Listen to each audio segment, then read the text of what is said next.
Hello everybody, welcome back to Vintage Matthews. My name is Tom, and welcome to another discussion, talking sort of video. I want to talk today about this, Test Drive Unlimited Solar Crown. You'll obviously know what I'd have been talking about because of the title of the video, but still. This is a big one, because Test Drive Unlimited 1 and 2 have got cult-like followings. They were very much the first, I'd argue, mainstream open-world millionaire drive 'em about simulator. Forza Horizon's been around for a while now. I think it's coming up to a decade, you know, Forza Horizon. I'm not too sure. Well, no, actually, yeah, it probably would have been, because Motorsport 4 came out before 2010, around then. And then, obviously, Horizon would have come out the year after that, I'm pretty sure. Anyway, the open world driving genre of game has had its peaks and its troughs. Some games have been fantastic. Look at Forza, I think, is a great example. Horizon has evolved over time, and it's now gotten to a point where I think they've almost stopped innovating. I feel like they've come to, like, a comfortable level of their game development. Then you look at something like The Crew 2, which the first Crew I did not like at all. The second one I quite like, but the handling is atrocious. I'm sorry, I think it is. And I love the ambiguity and the ambitiousness of a big map, the whole of America, but it's the quality that just lets it down. They've got the quantity in quite a large amount, but the quality isn't there, and that's something that I think Forza then has. It's got the quality, but the map is not quite there. So this brings us on to Test Drive Unlimited. Now, Test Drive Unlimited 1 and 2, if I'm not wrong, their maps were both 1-to-1 scale, though the maps were huge. I'm pretty sure it was Hawaii and Ibiza for the two games, and now we've got this one, and we don't know where it is. I read on a forum, I think on Reddit, that it's rumoured to be Australia, but I that's just speculation. Don't take that as gospel. We don't know much about this game at all at the moment. So let's talk about it. Let's delve into Test Drive Unlimited Solar Crown and talk about what it's got to do as a game to compete with the likes of The Crew 2 and Forza. And if there are other open world racing games that I'm forgetting, leave them down below. I guess GTA kind of counts. You know, you can get out your car and shoot, and, you know, there's missions and stuff. It's more than just a driving game. So, what is Test Drive Unlimited Solar Crown? Well, if you're not aware, Test Drive is an open world racing game, as we've mentioned. And so far, all we've got to go off for this game is in the description that's on Steam. So it says about this game, and we've got a driving and lifestyle experience unlike any other. Okay. The brand new Test Drive Unlimited keeps the DNA from the first games and revamps it for the modern era. Now, straight away, this game isn't Test Drive Unlimited 3. It's Solar Crown. So, I'm not too sure what this means. This is either a continuation, so it's either going to be like Solar Crown is going to be like 2.5, or it could just be a reboot of the franchise. I think it's more likely a reboot of the franchise, because this game series has been gone for quite some time. But it's nice to see that they're revamping it for the modern era. You have the freedom to progress however you like. Good. Classic open championships. Concept return to. Good. Live your best life, race, cruise, and hang out with your friends until the sun goes down, and even after. So, again, I'm pretty sure you can guess what this sort of game is going to be. It's nice to have that confirmation that we know it's not going to be, you know, a powerboat racing game, in case you're unaware. Driver, the guys that did Driver 1, 2, and San Francisco and all those other games. The one that came after Drive for San Francisco was a powerboat racing game. I'm sure Ian from Mine and Drive will have plenty to say on that, but you never know. You can always think that it's going to be something, and then it comes out and it's something else, and you're disappointed. So thankfully they are sticking to their bread and butter of an open world driving game. Now, it's been confirmed that car manufacturers like Ferrari, Lamborghini, Porsche, Koenigsegg, Apollo, nice to see them back, Dodge and Bugatti will all be in the game.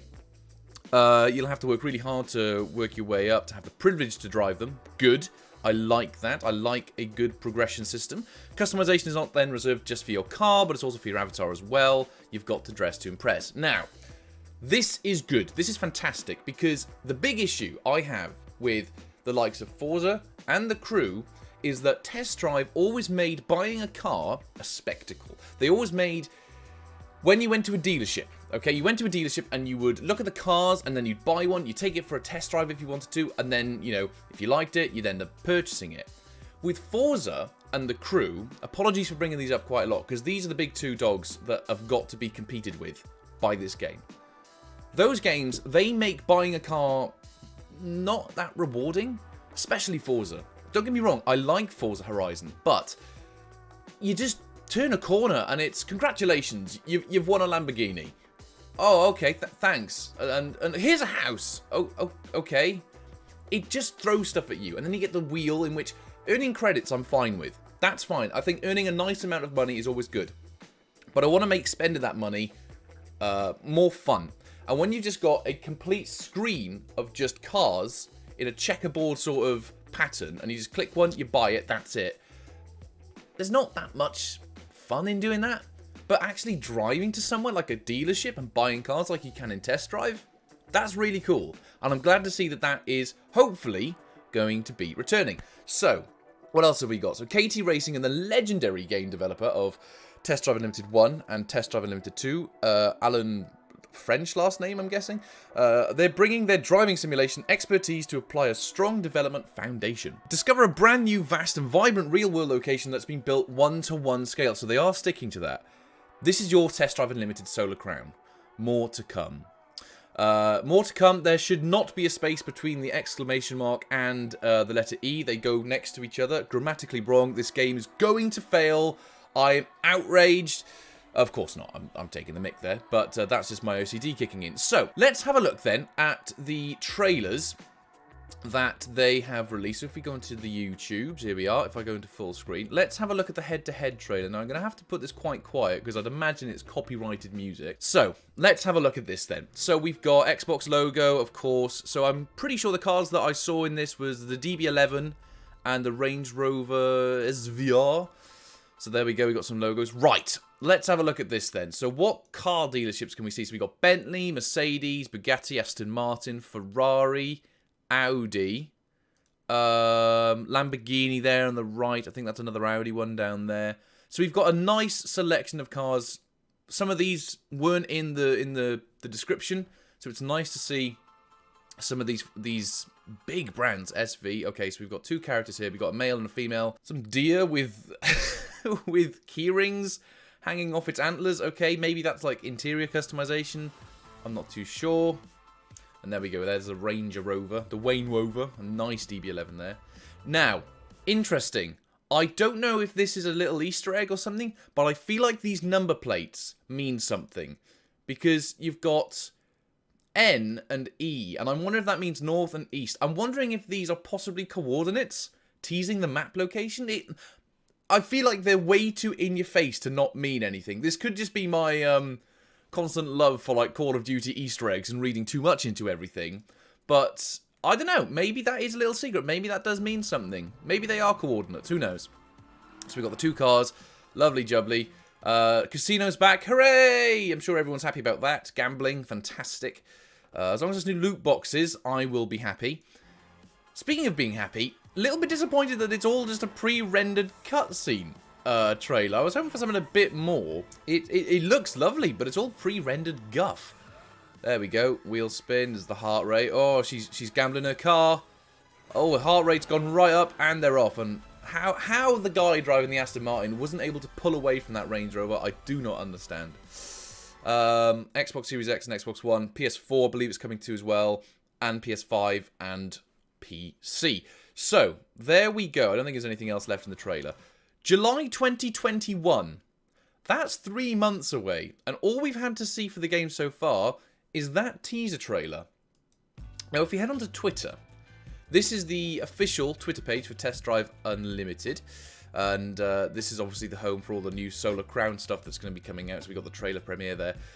Now, in case you were ever wondering how popular Test Drive Unlimited is, 100,000 people have added this game to their wish list on Steam. That's bonkers. That's a lot of people. Test Drive Unlimited 2, if I'm not wrong, I looked at some stats before filming this video. I think it sold 100 units? No. It sold 1.8 million units, which I think is pretty good for the like sort of era that the game came out on. It was 360, wasn't it, this came out? So, there we go. That's going to be pretty much it. And there's the teaser trailer there as well. So, what does this mean for test drive? So, in conclusion, it's got a lot of work to do. It's got to compete with Forza Horizon, which at the moment I would argue is the top dog of open world racing games. And I hope this game, Test Drive, does good. I want competition. Forza have become so comfortable with their open world car racing game format, they're not innovated much anymore. Did you notice how Forza Horizon 3 and 4, I didn't really see that much of a big jump. The map's the same size and it's in Great Britain. Come on, surely there's more you can do to that. They added houses, yes, but you can't go in them. They're basically just Forza Vista locations. You just pull up and look at your car and choose a new one. Test Drive's going to have different houses for you to probably own, garages where you can rearrange your cars. It makes it more of a display of all your work that you've put into these games, and I don't think Forza does that. The Crew does that with its housing locations, but then you only get one, and then if you buy the Super Edition, I think you get 2 houses.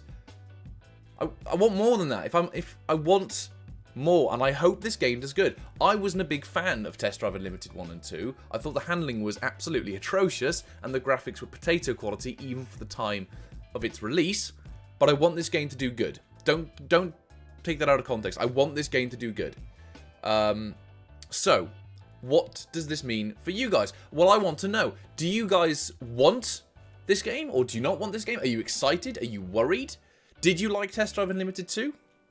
Should I have a haircut? Yes, I've got it booked in for this Friday. But yeah, there we go. I'm optimistic, but I'm skeptical at the same time. So we'll see. We'll see where this goes in the future. But yes, thank you very much for watching. If you want to see more content like this, please be sure to subscribe, leave a like, and all that YouTubey stuff. And I will see you guys in the next video. And until then, stay safe, and I'll see you soon. Goodbye.